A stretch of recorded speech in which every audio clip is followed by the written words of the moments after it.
ఆదికాండము 21వ అధ్యాయము మొదటి 10 వచనములలో దాకా 9 వచనములలో మనం చూసినట్లయితే ఇస్సాకును గుర్చిన జననము మనకు అక్కడ కనిపిస్తూ ఉంది. ఈరోజు మనము ఇస్సాకును గురించి కొన్ని విషయాలు మనం నేర్చుకుందాం. ఇస్సాకుకు విశ్వాసికి ఉన్న పోలికలు. వాక్యాంశం ఏమిటంటే ఇస్సాకుకు విశ్వాసికి ఉన్న పోలికలు. కొన్ని పోలికలు మనకు పరిశుద్ధ గ్రంథములో మనకు కనిపిస్తూ ఉన్నాయి. ఆ 21వ అధ్యాయంలోని మనము ధ్యానం చేస్తూ ఉన్నప్పుడు 2వ వచనంలో ఇలాగూ రాయబడి ఉంది. ఎట్లనగా దేవుడు అబ్రాహాముతో చెప్పిన నిర్ణయ కాలములో శారా గర్భవతి అయి అతని ముసలితనమందు అతనికి కుమారుని కనెను. మొదటిది పోలిక మనం ఆలోచన చేస్తూ ఉన్నప్పుడు జన్మించిన ఇస్సాకు. జన్మించడం ద్వారా ప్రతి ఒక్కరూ కూడా ఈ లోకంలోనికి ప్రవేశిస్తారు కదండి. జన్మించడం ద్వారా ప్రతి ఒక్కరూ కూడా ఈ లోకంలోనికి ప్రవేశిస్తారు. ఈ లోకంలోనికి రావడానికి ఉన్న ఏకైక మార్గం ఏమిటి అంటే జన్మ. తల్లి గర్భము నుండి రావడమే ఈ ఉన్నటువంటి ఏకైక మార్గము. వేరొక మార్గము లేనే లేదు. అలాగే మరి ఒకరు దేవుని యొక్క రాజ్యములోనికి ప్రవేశించాలి అని అంటే చెప్పండి, ఒకే ఒక మార్గము. ఆ మార్గం ఏమిటంటే క్రొత్తగా జన్మించడం. అది ఇస్సాకుకు విశ్వాసికున్నటువంటి పోలిక. ఈ లోకంలోనికి రావడానికి ఏకైక మార్గము జన్మ, లేక తల్లి గర్భము నుండి రావడము. మరి పరలోక రాజ్యములోనికి మనము ప్రవేశించాలి అని అంటే ఉన్నటువంటి ఏకైక మార్గం ఏమిటయ్యానంటే నూతనముగా జన్మించడము కదండి. అంతకు మించి వేరొక మార్గం లేదు. ఈ లోకంలోనికి రావడానికి వేరే మార్గం లేదు. అలాగనే పరలోకములోనికి ప్రవేశించడానికి కూడా వేరొక మార్గము లేదు. అందుకే యేసుక్రీస్తు వారు ఆ యొక్క నూతన జన్మ గూర్చి 2 మార్లు చాలా నొక్కి ఒక్కానించి మాట్లాడినట్లుగా మనము యోహాను సువార్త 3వ అధ్యాయము 3 అలాగే 5 వచనాల్లో మనం చూస్తే యేసుక్రీస్తు వారు అక్కడ 2 మార్లు మాట్లాడినట్లుగా మనం చూస్తున్నాం. నూతన జన్మ గురించి లేక క్రొత్తగా జన్మించడం కొరకు. అందుకు యేసు అతనితో 3వ వచనంలో ఒకరు క్రొత్తగా జన్మించితేనే గాని అతడు దేవుని రాజ్యమును చూడలేడని నీతో నిశ్చయముగా చెప్పుచున్నాను అనెను. 5వ వచనంలో యేసు ఇట్లా నేను ఒకడు నీటి మూలముగాను ఆత్మ మూలముగాను జన్మించితేనే గాని దేవుని రాజ్యంలో ప్రవేశింపలేడని నీతో నిశ్చయముగా చెప్పుచున్నాను అన్నాడు. మన యొక్క పాత జన్మ అంటే తల్లి గర్భములో నుంచి వచ్చినటువంటి మనము పాపములో జన్మించిన వారము కదండి. మనము పాపములో జన్మించిన వారమని కీర్తనకారుడు చాలా స్పష్టంగా మాట్లాడతాడు. మనకు తెలిసిన కీర్తన భాగమే 51వ కీర్తనలో ఆయన అంటాడు కదా, ప్రియమైన వారులారా 5వ వచనములో ఏమంటాడు చూడండి, నేను పాపములో పుట్టిన వాడను, పాపములోనే నా తల్లి గర్భమును ధరించాను. అంటే మన యొక్క పాత జన్మ ఎటువంటిదయ్యానంటే మనము పాపములో జన్మించిన వారు కనుక ఈ యొక్క పాపపు జన్మ ఏదైతే ఉందో, ఆ యొక్క పాత జన్మ ఏదైతే ఉందో, ఆ యొక్క పాపపు జన్మతో లేక ఆ యొక్క పాపపు జీవితంతో మనము పరలోక రాజ్యములోనికి మనము ప్రవేశించుట అసాధ్యము. కాబట్టి మనం ఏం చేయబడాలట? క్రొత్తగా జన్మించాలి. విశ్వాసిగా మనము పరలోక రాజ్యంలోనికి ప్రవేశించాలి అని అంటే మనము క్రొత్తగా జన్మించవలసిన వారిగా మనం ఉన్నాం. యేసుక్రీస్తు వారు అన్నారు కదా 5వ వచనములో, యేసు ఇట్లు ఒకడు నీటి మూలముగాను ఆత్మ మూలముగాను జన్మించితేనే గాని. నీ యొక్క పాత జన్మ అది పాపములో ఉన్నటువంటి జన్మది, నీ పాపముతో నింపబడినటువంటి జన్మది. కాబట్టి నేను పాపములో పుట్టిన వాడిని, పాపములో నా తల్లి నన్ను గర్భము ధరించిందని కీర్తనకారుడు తెలియజేస్తూ ఉన్నాడు. ఆ యొక్క పాత జన్మతో పాపపు జన్మతో మనము పరలోక రాజ్యంలోనికి మనము ప్రవేశించలేము. కాబట్టి మనము నూతనముగా మనం ఏం చేయాలట? జన్మించాలి. కొత్తగా జన్మించడం అంటే ఎలాగా అంటే ఆయన చెప్పాడు, నీటి మూలముగాను ఆత్మ మూలముగాను. మరి నీరు అనగా అర్థం ఏమిటి? వాక్యం. కొన్ని సందర్భాల్లో నీటిని వాక్యముతో పోల్చినట్లుగా మనం చూస్తూ ఉంటున్నాం. అంటే నీ వాక్యం ద్వారా ఏం చేయబడాలి? నువ్వు జన్మించాలి కదండి. మనకు తెలిసిన వాక్య భాగమే ఎఫెసీయులకు రాసిన పత్రిక 5వ అధ్యాయము 27వ వచనాన్ని మనము చదివినప్పుడు చాలా విషయాలు అక్కడ రాయబడి ఉంటాయి. 27వ వచనంలో, అటువలే క్రీస్తు కూడా సంఘమును ప్రేమించి అది కళంకమైనను ముడత అయినను అట్టిది మరి ఏదైనను లేక పరిశుద్ధమైనది గాను నిర్దోషమైనది గాను మహిమగల సంఘము గాను ఆయన తన ఎదుట దాన్ని నిలబెట్టుకోవాలని వాక్యముతో ఉదక స్నానము చేత. ఇక నీటి మూలముగా అంటే వాక్యము మూలముగా మనం జన్మించాలి.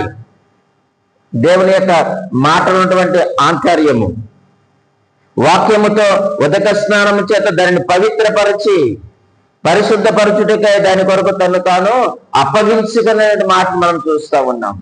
మనము కొత్తగా జన్మించేది ఎట్లయ్యానంటే, మీరు నీటి మూలముగా మీరు జన్మించండి అన్నారు. నీరు అనగా వాక్యం. ఆ వాక్యము చేత మనము ఉదక స్నానము చేయబడాలి. మనము కరగబడాలి. మన యొక్క హృదయంలో కరగబడాలి. మన యొక్క ఆలోచనలు తలంపులు కరగబడాలి. సమస్తము మనం శుద్ధి చేయబడాలి, పవిత్రపరచబడాలి. అప్పుడే మనము దేవుని ఎదుట నిర్దోషులుగా మహిమ కలిగిన వారుగా పరిశుద్ధముగా మనం ఆయన ఎదుట నిలబడగలుగుతాం. మనం ఆ స్థాయికి రావాలంటే మనం నీటి మూలముగా జన్మించాలి. ఇస్సాకు తల్లి గర్భమందు జన్మించాడు. విశ్వాసి నూతనంగా మనము జన్మించవలసిన వారుగా ఉన్నాం. యాకోబు కూడా ఒక మంచి మాట రాస్తారు చూడండి. 1వ అధ్యాయంలో యాకోబు రాసిన పత్రిక 1వ అధ్యాయము 18వ వచనంలో కూడా మంచి మాటను రాస్తూ ఉన్నాడండి. 1:18 ఆయన తాను సృజించిన వాటిలో మనము ప్రథమ ఫలముగా ఉండినట్లు వాక్యము వలన మనల్ని తన సంకల్పము ప్రకారము కనెను అంటున్నాడు. మనము వాక్యము ద్వారా జన్మించాలి. ఆయన మనల్ని ఎలా కన్నాడట? వాక్యము వలన మనలను తన సంకల్ప ప్రకారము కనెను అంటున్నాడు. అంటే మనము నూతనముగా జన్మించబడిన వారు అందరము కూడా వాక్యం ద్వారా మనము జన్మించాలి. ఆ వాక్యం ద్వారా మనము జన్మించినప్పుడే ఆ యొక్క పరలోక రాజ్యంలోనికి మనము ప్రవేశించగలము. ఈ లోకంలోనికి రావాలి అని అంటే తల్లి గర్భమును జన్మించాలి. మనం పరలోక రాజ్యంలోనికి ప్రవేశించాలి అని అంటే నీటి మూలముగా అనగా వాక్య మూలముగా మనము జన్మించాలి. ఆయన అన్నాడు, వాక్యము వలన మనలను తన సంకల్ప ప్రకారము కనెను. వాక్యం ద్వారా మనం కనబడిన వారము, వాక్యం ద్వారా మనము కడగబడిన వారము, వాక్యం ద్వారా మనం శుద్ధి చేయబడిన వారము, వాక్యం ద్వారా మనం నిర్దోషులుగా ఎంచబడిన వారము, వాక్యం ద్వారా మనము పరిశుద్ధపరచబడిన వారము. ఎందుకంటే ఆయన ఎదుట మనం నిలవబడాలంటే, ఆ పరలోక రాజ్యంలోనికి వెళ్ళాలంటే మనము నీటి మూలముగా అనగా వాక్యము మూలముగా జన్మించాలి. రెండవ విధమైన ఆత్మ మూలముగా అన్నాడు. ఆత్మ అనగా పరిశుద్ధాత్మ దేవుడు. ఆయన వచ్చి ఏం చేస్తాడు? యోహాను సువార్త మనకు తెలిసిన వాక్య భాగమే. యోహాను సువార్త చూడండి, ఎంత 16వ అధ్యాయము 8వ వచనంలో మనం చూస్తాం కదండి. ఆయన వచ్చి యోహాను సువార్త 16వ అధ్యాయం 8వ వచనం, ఆయన వచ్చి పాపమును గూర్చియు నీతిని గూర్చియు తీర్పును గూర్చియు లోకమును ఒప్పుకొన చేయును అనే మాటను మనం చూస్తూ ఉన్నాం. కాబట్టి మనం ఆత్మ మూలంగా కూడా మనం జన్మించాలి. ఎప్పుడైతే దేవుని యొక్క వాక్యము మనం వింటామో వెంటనే పరిశుద్ధాత్మ దేవుడు మనం ఏం చేస్తారు చెప్పండి? ఒప్పింపజేస్తాడు. ఆత్మ ప్రేరణకు లోబడినప్పుడు ప్రియమైన వారులరా పరిశుద్ధాత్మ దేవుడు మనలో నూతన స్వభావమునైనా కలుగ చేస్తాడు. మళ్ళీ వాక్యం వింటున్నావా? ఆ వాక్యమును వింటే పరిశుద్ధాత్మ దేవుడు మనలో ఉండి మనలో నూతనమైనటువంటి స్వభావమును కలుగు చేస్తాడు. ఆయన కొత్తగా జన్మించడం అంటే నూతనమైనటువంటి స్వభావము కలిగిన వారుగా మనం ఉండాలి. తీతుకు రాసిన పత్రిక 3వ అధ్యాయము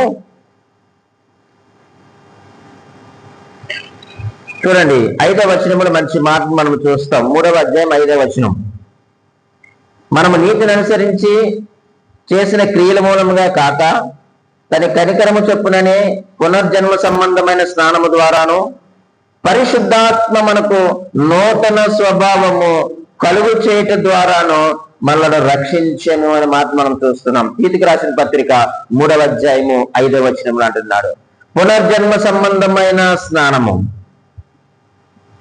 ద్వారా పరిశుద్ధాత్మ మనకు ఏమి కలగజేశాడట? నూతన స్వభావము. కాబట్టి మనము నీటి మూలముగా జన్మించాలి, అలాగే ఆత్మ మూలంగా కూడా మనము జన్మించాలి. అలా జన్మించినప్పుడే మనము దేవుని యొక్క రాజ్యంలోనికి మనము ప్రవేశించగలుగుతాం. యేసుక్రీస్తు వారు తిరిగి లేచుట వలన మళ్ళీ ఆయన తిరిగి జన్మింపజేస్తాడు. కాబట్టి మనం ఈ యొక్క వాక్యముని విని ఈ యొక్క వాక్యమందు విశ్వాసం ఉంచినట్లయితే మనము కొత్తగా జన్మించిన వారమే. మనము కొత్తగా నూతనముగా జన్మించిన వారమైతే మనము పరలోక రాజ్యంలోనికి ప్రవేశిస్తాము అని దేవుడి వాక్యం చదివిస్తా ఉంది. ఇస్సాకుకు విశ్వాసికి ఉన్నటువంటి ఆ యొక్క పోలికలు మనం చూస్తా ఉన్నాం. మనము చదివినాము, ఇస్సాకు జన్మించాడు అని దేవుని వాక్యాన్ని మనం విన్నాం. అలాగే విశ్వాసి కూడా నూతనముగా జన్మించాలి.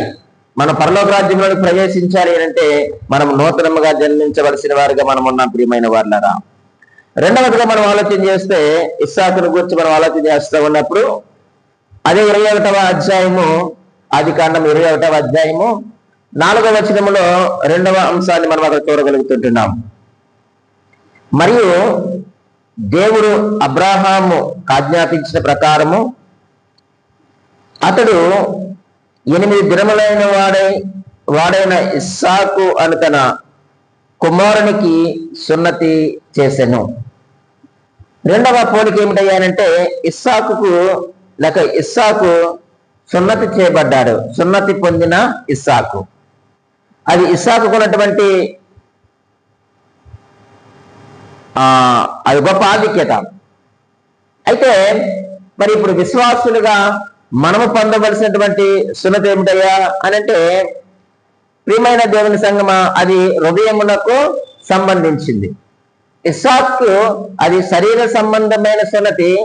మరి నూతనముగా జన్మించినటువంటి క్రైస్తవులకు మరి ఏమిటి సున్నతికి సూచన అంటే, అది హృదయములో జరగవలసినటువంటి సున్నతి.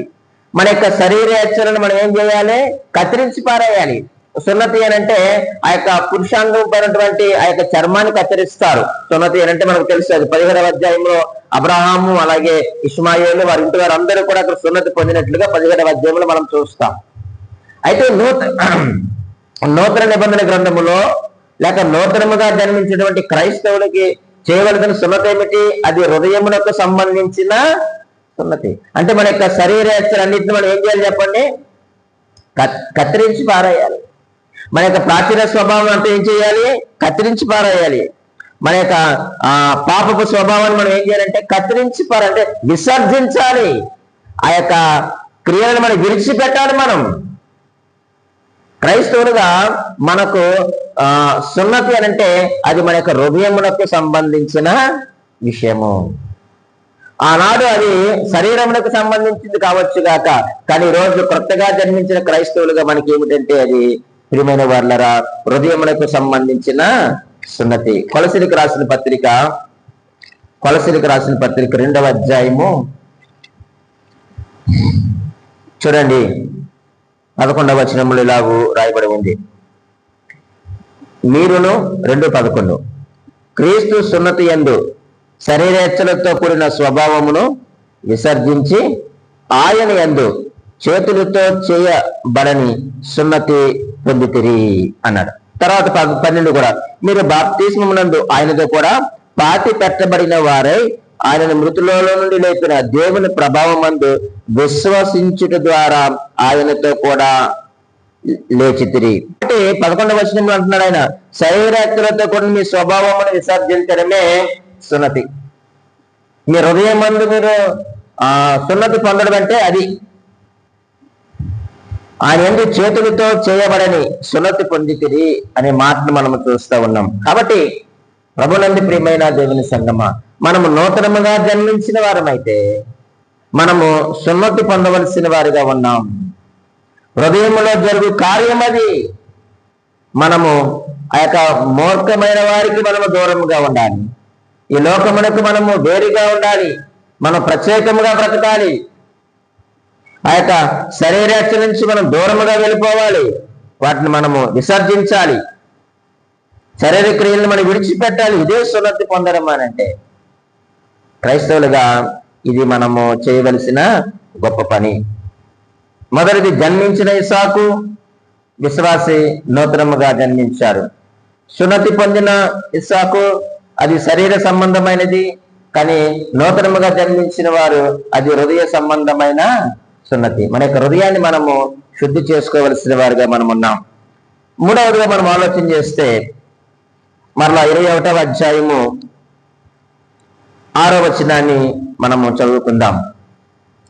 ఆదికాండం 21వ అధ్యాయం 6వ వచనంలో రాయబడి ఉంది. అప్పుడు షారా, దేవుడు నాకు నవ్వు కలగజేస్తును, వినువారెల్లా నా విషయమై నవ్వేదరా నేను. చూడండి, ఈ మాట మనకి ఏమి నేర్పిస్తున్నాయా అని అంటే, ప్రియమైన వర్లరా, సంతోషము కలిగించిన ఇస్సాకు ఎవరండి? సంతోషము కలిగించిన ఇస్సాకు. ఈయన జన్మించడం వలన ఎవరికి నవ్వు కలగజేశాడు? ఎవరికి సంతోషాన్ని కలగజేశాడు? తన తల్లికి సంతోషాన్ని కలుగు చేశాడు. తన తండ్రికి సంతోషాన్ని కలుగు చేశాడు. అంత మాత్రమే కాదండి, వినువారెల్లా ఎవరటండి? ఎంతమంది అయితే ఈ యొక్క విషయాన్ని లేక ఈ సందర్భాన్ని తెలుసుకున్నారు, ఈ మాట విన్నారో వారందరికీ కూడా ఇస్సాకు ఏమి కలుగు చేశాడట? సంతోషాన్ని కలుగు చేశాడు. అయితే ప్రియమైన దేవుని సంగమా, ఈరోజు మరి నూతనముగా జన్మించినటువంటి మరి మనం ఎవరికి సంతోషాన్ని కలుగు చేస్తున్నాం? మనము నూతనముగా జన్మించడం వలన పరలోకమందున్న మన తండ్రికి ఏమి కలుగుతుంది చెప్పండి? సంతోషము కలుగుతుంది, ఆనందము కలుగుతుంది. ఒకవేళ ఎవరైనా నూతనముగా జన్మిస్తే సువార్త ప్రకటించిన సేవకుడికి ఆనందం, సువార్త చెప్పిన సేవకుడికి సంతోషం. అలాగే ఆ వ్యక్తి మారాడు అన్న సంగతిని ఎవరైతే వింటారో, ఆ వ్యక్తి ఒక పవిత్రమైన జీవితాన్ని, ప్రత్యేకమైన జీవితాన్ని జీవిస్తున్నాడు అని ఎవరైతే వింటారో వారందరికీ కూడా సంతోషమే. ఒకప్పుడు సమాజంలో వారితో బ్రతికిన వాడే అల్లరి చిల్లరగా ఉన్నాడు, తప్పుడు మార్గాల్లో నడుస్తున్నాడు, వ్యర్థమైన వాటిని అనుసరిస్తూ ఉన్నాడు, దేవునికి విరోధముగా, కుటుంబానికి లేక తల్లిదండ్రులకు విరోధముగా, సంఘానికి విరోధముగా, సమాజానికి విరోధముగా బ్రతుకుతున్నటువంటి వ్యక్తి దేవుని యొక్క సువార్త విన్నాడు.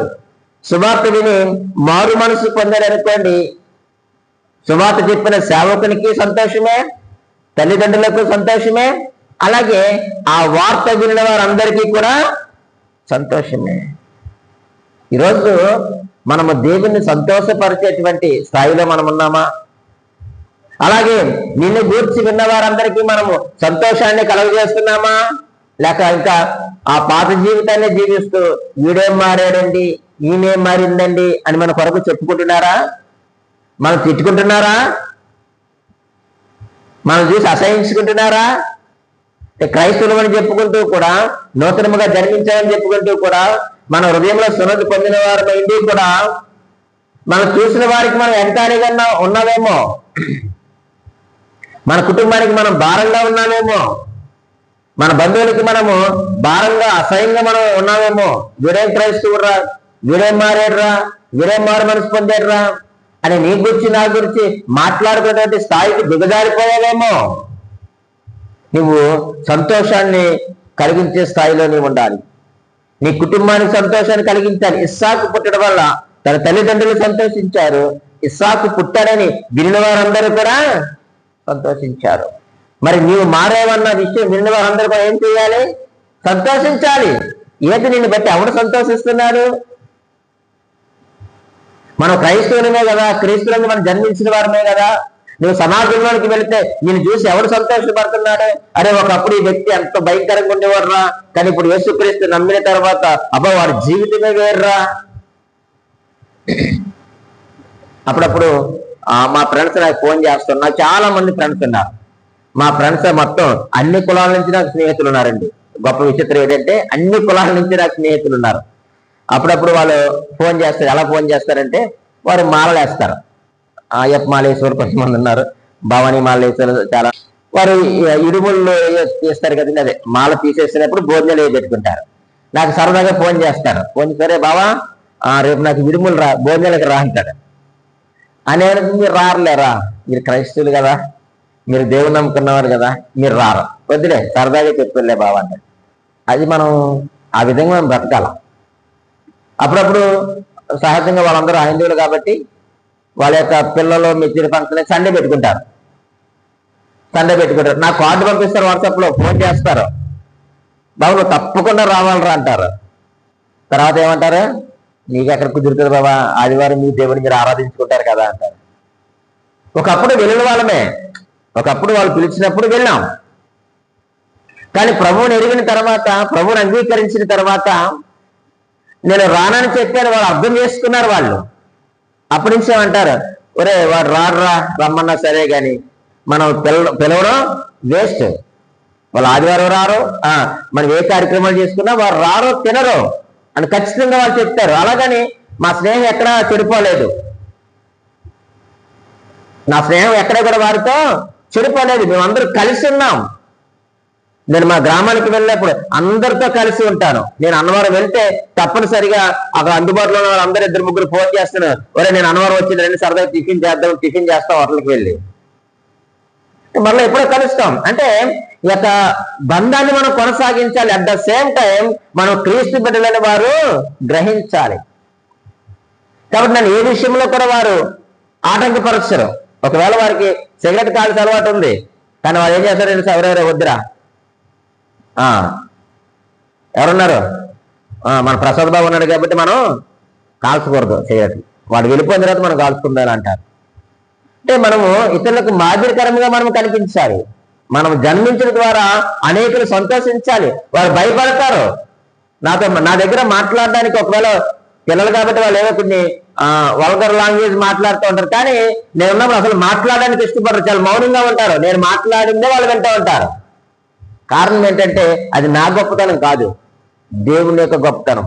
వాళ్ళతో తిరిగి దేవుడిని మార్చిన వాళ్ళ ముందే ప్రత్యేకంగా నిలబెట్టాడు కాబట్టి చాలా గౌరవిస్తారు. కొంతమంది ట్యాక్సీ డ్రైవర్లు ఉన్నారు, అప్పుడప్పుడు వారు సంవత్సరం కొండపైకి వస్తా ఉన్నప్పుడు తిరిగి వెళ్ళేటప్పుడు నాకు ఫోన్ చేస్తారు, బాబా మేము ఎక్కడ ఉన్నాం, ఒకవేళ అన్నవరం వస్తావా, వస్తే కారు ఖాళీగా ఉందంటారు. కారు ఖాళీగా ఉంది రండి, ఒకవేళ అన్నవరం వస్తే కారులో వెళ్ళిపోతామంటారు. అంటే మనము ఆ విధముగా మన తోటి వారికి ఆ యొక్క ప్రత్యేకతను మనం కనపరుచుకోవాలి. అది సంతోషాన్ని కలిగించడం అంటే. వాళ్ళు ఆనందిస్తారు. ఈరోజు మనల్ని బట్టి కూడా అనేకలు ఏం చేయాలి చెప్పండి, ఆనందించే వారిగా ఉండాలి, సంతోషించే వారిగా ఉండాలి. కాబట్టి యేసుక్రీస్తునందు విశ్వాసం ఉంచి నూతనముగా జన్మించినటువంటి నీవు నేను, హృదయంలో సున్నతి పొందిన నీవు నేను కూడా మనము అనేకులకు మేలుకరంగా మనము మార్చబడాలి. అదే నిజమైనటువంటి క్రైస్తవ్యం.